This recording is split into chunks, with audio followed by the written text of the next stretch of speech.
Continuing where we left off. We're still in chapter. Oh, hey, babe. Hi. Hi.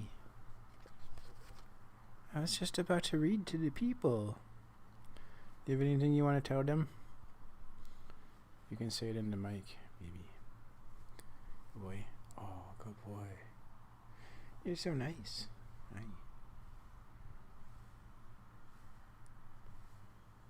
Good boy. Can I read my book? Do I have to pet you? Oh, scratches. Oh, you get scratches. Oh, I give you scratches. Back scratch. Yay.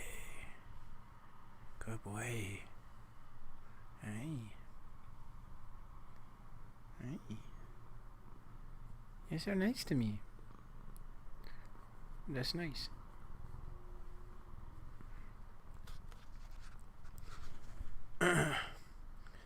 Continuity and duration of propaganda. Propaganda must be continuous and lasting. Continuous, that it must not leave any gaps, but must fill the citizen's whole day and all his days. Lasting, in that it must function over a very long period of time. The famous principle of repetition, which is not in itself significant, plays part only in this situation. Hitler was undoubtedly right when he said that the masses take a long time to understand and remember. Thus, it is necessary to repeat, but the emphasis must be placed on a long time. The public must be conditioned to accept the claims that are made. In any case, repetition must be discontinued when the public has been conditioned, for at that point repetition will begin to irritate and provoke fresh doubts with respect to former certainties. Fascinating. Propaganda tends to make the individual live in a separate world. He must not have outside points of reference. He must not be allowed a moment of meditation or reflection in which to see himself vis-a-vis. What's that word? Vis-a-vis. What the fuck word is that? These fruity French words, man. Vis.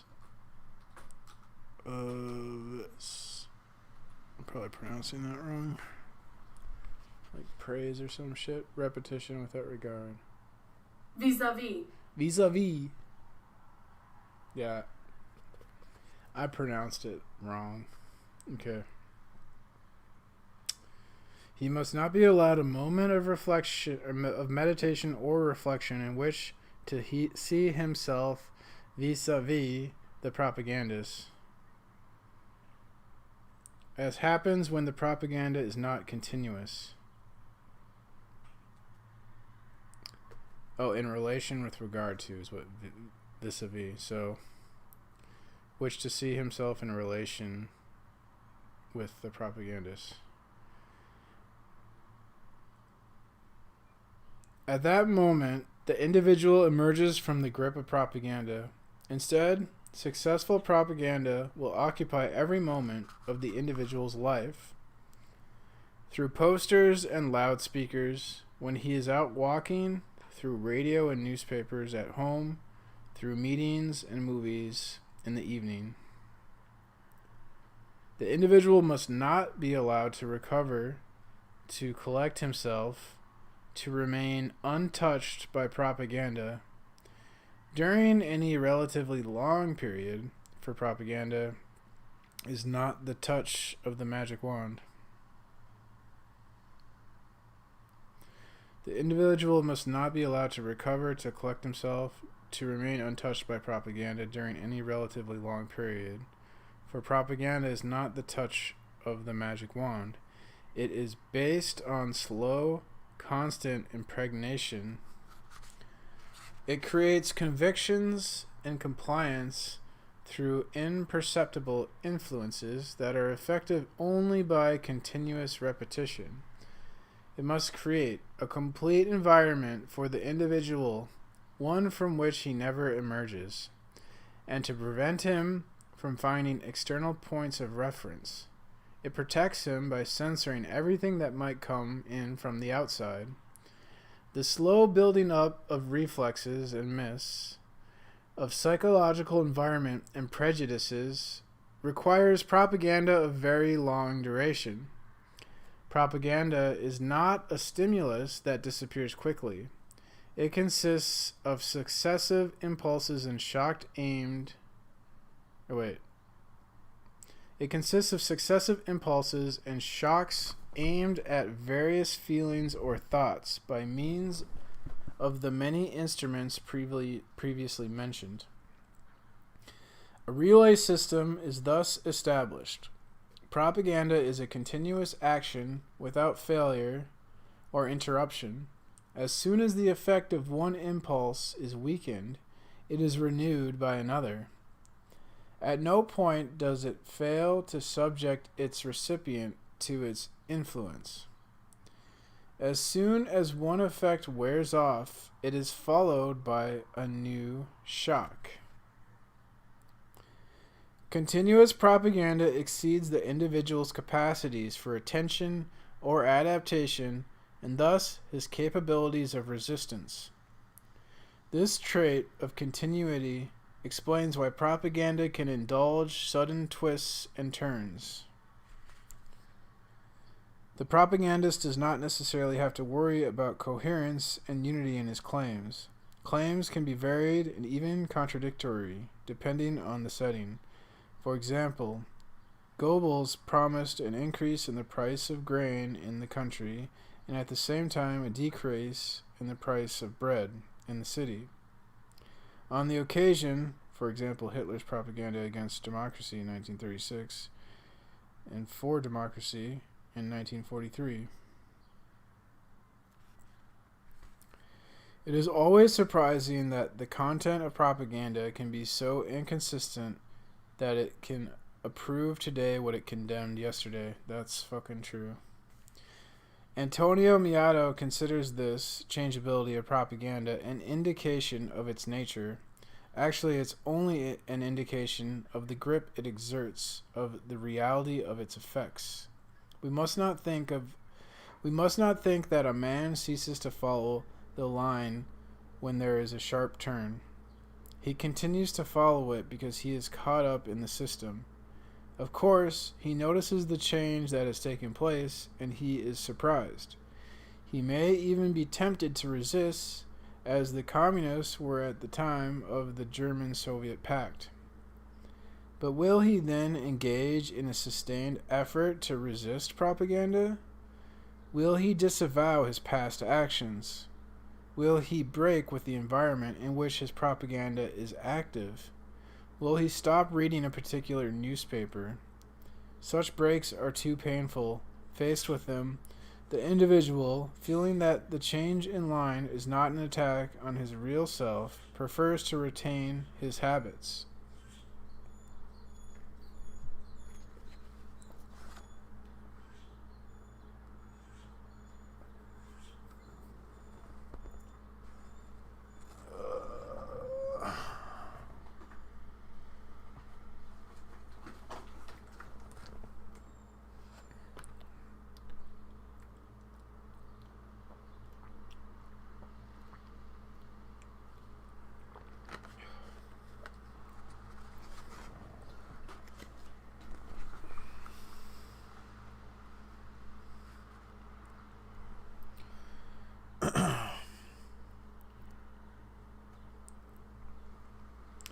Immediately thereafter, he will hear the new truth reassessed 100 times. He will find it explained and proved, and he does not have the strength to fight against it each day on the basis of yesterday's truth. He does not even become fully involved in this battle. Propaganda continues its assault without an instant's respite. His resistance is fragmentary and sporadic. He is caught up in professional tasks and personal preoccupations, and each time he emerges from them, he hears and sees the new truth proclaimed. The steadiness of the propaganda prevails over his sporadic attention and makes him follow all the turns from the time he has begun to eat of this bread. That is why one cannot really speak of propaganda in connection with an election campaign that lasts only 2 weeks. At such a time, some intellectual always will show up that the election propaganda is ineffectual, that its gross methods, its inscriptions on walls, can convince nobody, that opposing arguments neutralize each other. And it is true that the population is often indifferent to election propaganda, but it is not surprising that such propaganda has little effect. None of the great techniques of propaganda can be effective in 2 weeks. Having no more relation to real propaganda are the experiments often undertaken to discover whether some propaganda method is effective on a group of individuals being used as guinea pigs.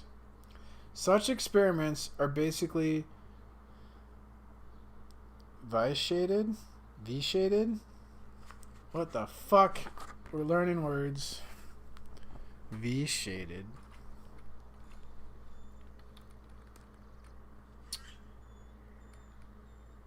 Vitiated. Spoil or impair the quality or efficiency of. To destroy or impair legal validity. How do you pronounce it? Vitiate. Vitiate. Vitiate. Vitiate.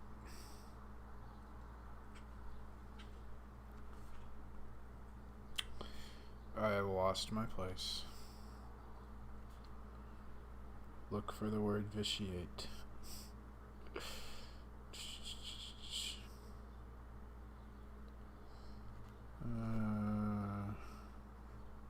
Okay, such experiments are basically vitiated by the fact that they are short of duration. So, spoiled. The experiment is spoiled because it's short duration. Moreover, the individual can clearly discern any propaganda when it suddenly appears in a social environment normally not subject to this type of influence.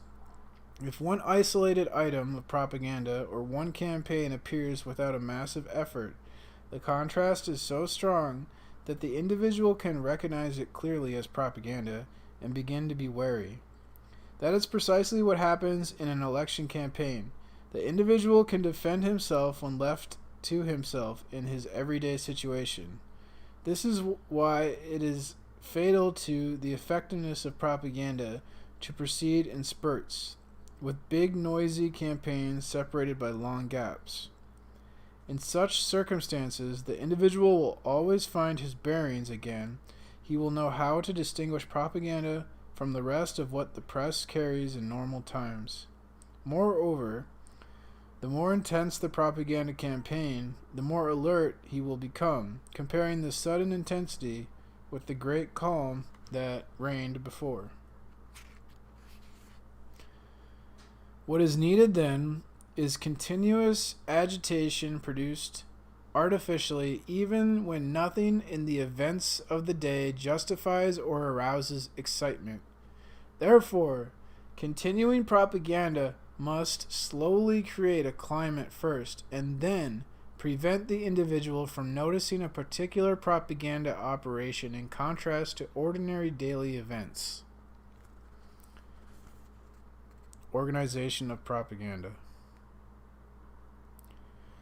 To begin with, propaganda must be organized in several ways. To give it above mentioned characteristics, continuity, duration, combination of different media, an organization is required that controls the mass media, is capable of using them correctly, of calculating the effect of one or another slogan, or of replacing one campaign with another, There must be an administrative organization. Every modern state is expected to have a ministry of propaganda, whatever its actual name may be.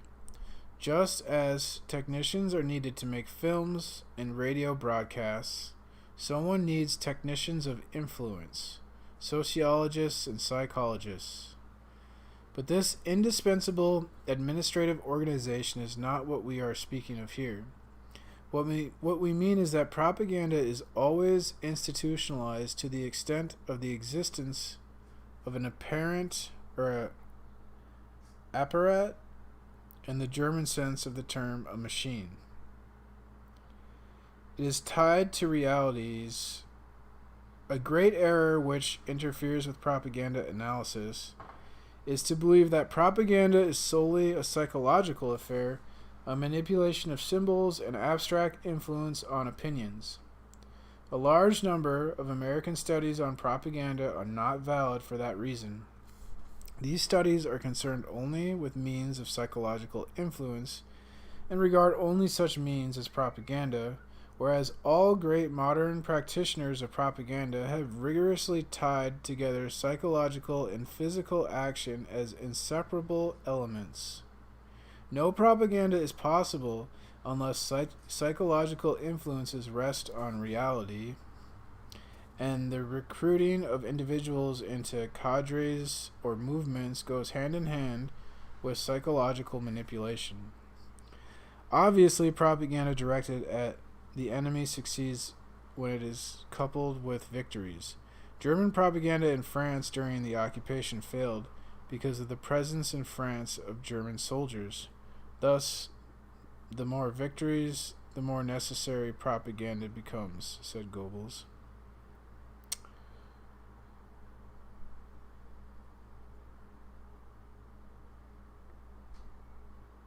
The presence in France of German soldiers? Huh.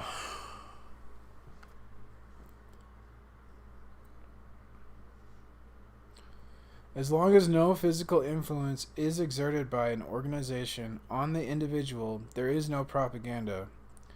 This is decidedly not an invention of Mao Tse-tung, or merely an accessory of propaganda, or the expression of a particular type of propaganda. Separation of the psychological and physical elements is an arbitrary simplification that prevents all understanding of exactly what propaganda is. Of course, the physical organization can be of various types. It can be a party organization, Nazi, fascist, communist, in which those who are won over are absorbed and made into participate in action, such an organization, moreover, uses force and fear in the form of the mock propaganda, or such physical organization can be the integration of an entire population into cells by agents in each block of residences. In that case, it operates inside a society by integrating the whole social body. Of course, this is accompanied by all the psychological work needed to press people into cells.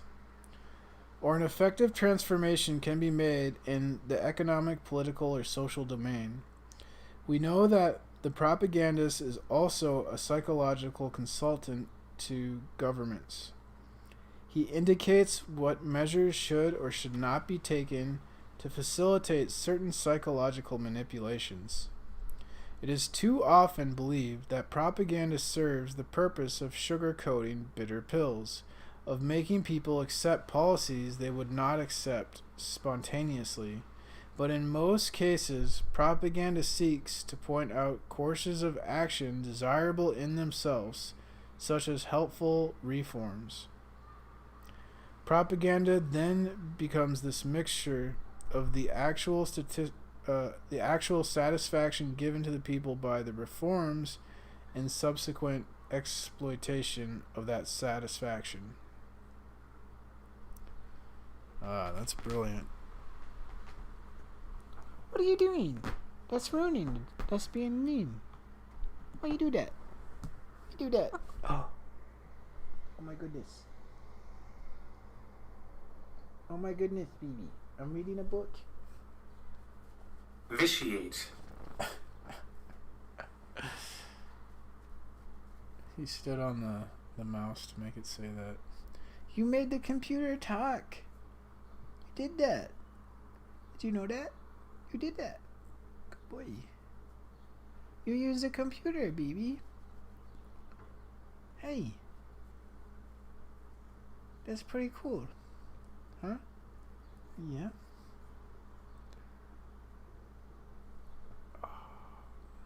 Good boy.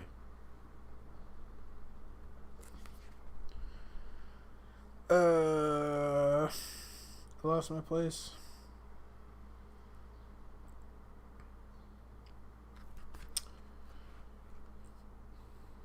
Or such. Physical organization can be the integration of an entire population into cells by agents in each block of residences. In that case, it operates inside of a society by integrating the whole social body. Of course, this is accompanied by all the psychological work needed to press people into cells. Or an effective transform... Oh, I read this part. Propaganda cannot operate in a vacuum. It must be rooted in action, in a reality that it is part of. Some positive and welcome measure may be only a means of propaganda. Conversely, coercive propaganda must be tied to physical coercion. For example, a big blow to propaganda of the Forces of Liberation Nationale in France in 1958 was the noisy threat of the referendum that roads leading to the polls would be mined and booby-trapped. The voters would be massacred and their corpses displayed, that there would be a check in each douar of those who had dared to go to the polls. But none of these threats was carried out. Failure to take action is in itself counter-propaganda.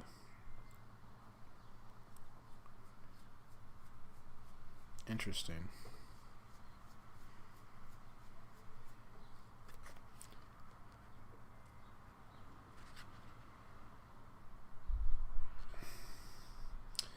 Because propaganda enterprises are limited by the necessity for physical organization and action, without which propaganda is practically non-existent, effective propaganda can work only inside a group, principally inside a nation.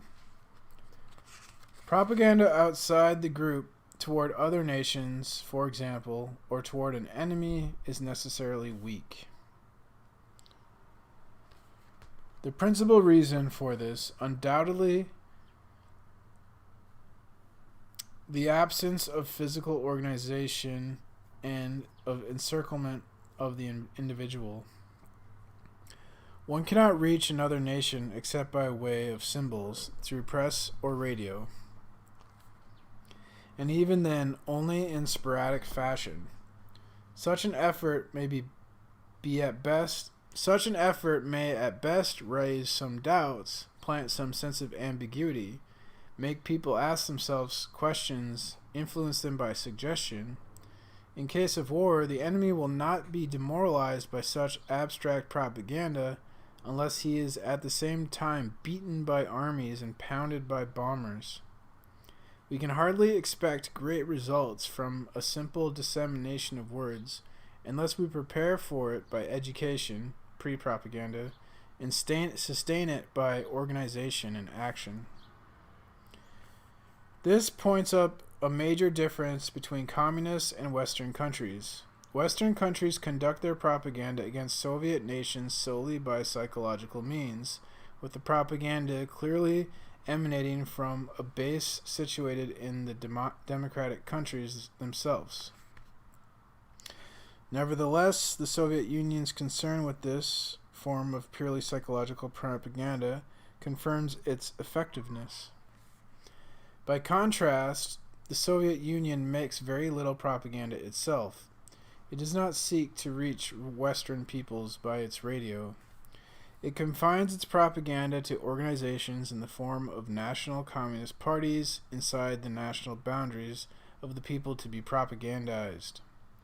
Because such parties are external propaganda structures of the Soviet Union, their propaganda is effectively precisely because it is attached to a concrete organization.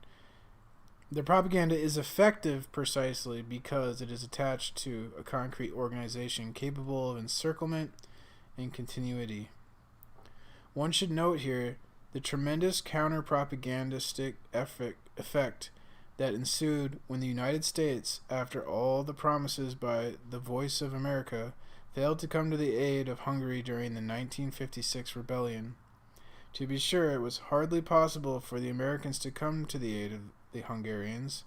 Nevertheless, all propaganda that makes false promises turns against the propagandist. The presence of an internal organization is indispensable to propaganda, explains in large measure why the same statements advanced by a democracy and by an authoritarian government do not have the same credibility. When France and England proclaimed that the elections held in Syria and Egypt in connection with the formation of the United Arab Republic had been a fraud and evidence of dictatorial government, they aroused no repercussions. It was a simple affirmation from the outside world, which was not repeated often enough and not heard by the people. Yet, when Nasser launched a propaganda campaign a year later on the same theme, claiming that the election results in Iraq had been falsified by imperialists and that Iraqi parliament was mockery, he set off reverberations. The Egyptian people reacted. The Egyptian campaign launched in May 1958 was to get a hearing before the United Nations to lead to the decision of August 22nd, whereas the Anglo-French protestations on the annexation of Syria in 1957 led to no action.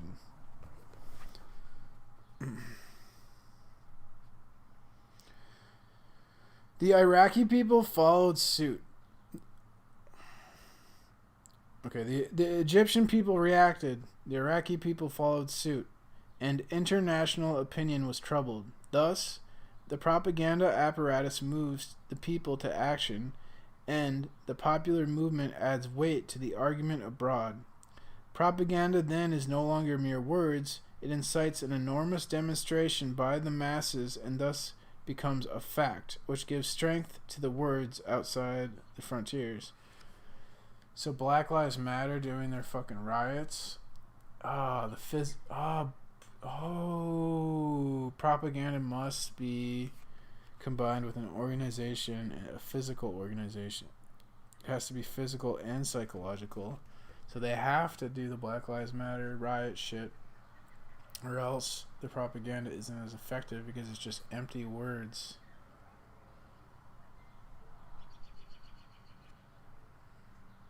Bastards.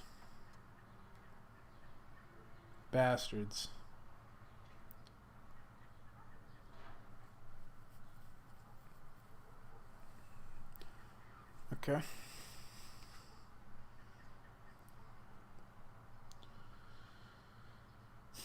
We must not, however, conclude from the decisive importance of organization that psychological action is futile. It is one, but not the only one, indispensable piece of the propaganda mechanism. The manipulation of symbols is necessary for three reasons. First of all, it persuades the individual to enter the framework of an organization. Second, it furnishes him with reasons, justifications, motivations for action. Third, it obtains his total allegiance. More and more, we are learning that genuine compliance is essential if action is to be effective. The worker, the soldier, and the partisan must believe in what they are doing, must put all their heart and all their goodwill into it. They must also find their equilibrium, their satisfactions, in their actions. All this is the result of psychological influence, which cannot attain great results alone, but which can attempt anything when combined with organization. Finally, the presence of organization creates one more phenomena. The propagandist is always separated from the propagandee. He remains a stranger to him. A note that appeared in Le Monde criticizing the psychological campaign in Algeria shows clearly that its ineffectiveness was due in part to the self-intoxication of the propagandists, who came to believe so much in their system that they were no longer capable of considering reality. They were caught in their own trap.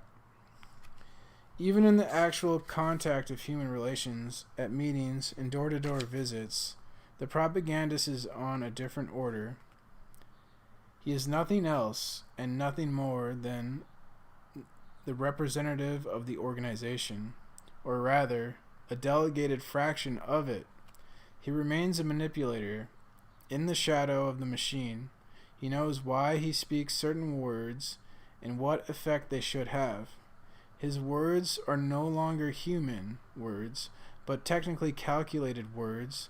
They no longer express a feeling or a spontaneous idea, but reflect an organization even when they seem entirely spontaneous. Thus, the propagandist is never asked to be involved in what he is saying, for if it becomes necessary, he may be asked to say the exact opposite with similar conviction. He must, of course, believe in the cause he serves, but not in his particular argument. On the other hand, the propagandee hears the words spoken to him and the argument presented to him in which he is asked to believe. He must take them to be human words, spontaneous and carried by conviction. Obviously, if the propagandist were left to himself, if it were only a matter of psychological action, he would end up by being taken in by his own trick, by believing it. He would then be the prisoner of his own formulas and will lose all effectiveness as a propagandist. What protects him from this precisely the organization to which he belongs, which rigidly maintains a line. The propagandist thus becomes more and more the technician who treats his patients in various ways, but keeps himself cold and aloof, selecting his words and actions for purely technical reasons. The patient is an object to be saved or sacrificed according to the necessities of the cause. But then, the reader may ask, why the system of human contacts? Why the importance of door-to-door visits? Only a technical necessity dictates them. We know how important human relations can be to the individual and how essential personal contact is in making decisions. We know that the distant word of the radio must be complemented by the warmth of a personal presence. This is exactly what puts the human relations technique of propaganda into play. But this human contact is false and merely simulated. The presence is not that of the individual who has come forward, but that of the organization behind him. In the very act of pretending to speak as man to man, the propagandist is reaching the summit of his mendacity and falsifications, even when he is not conscious of it.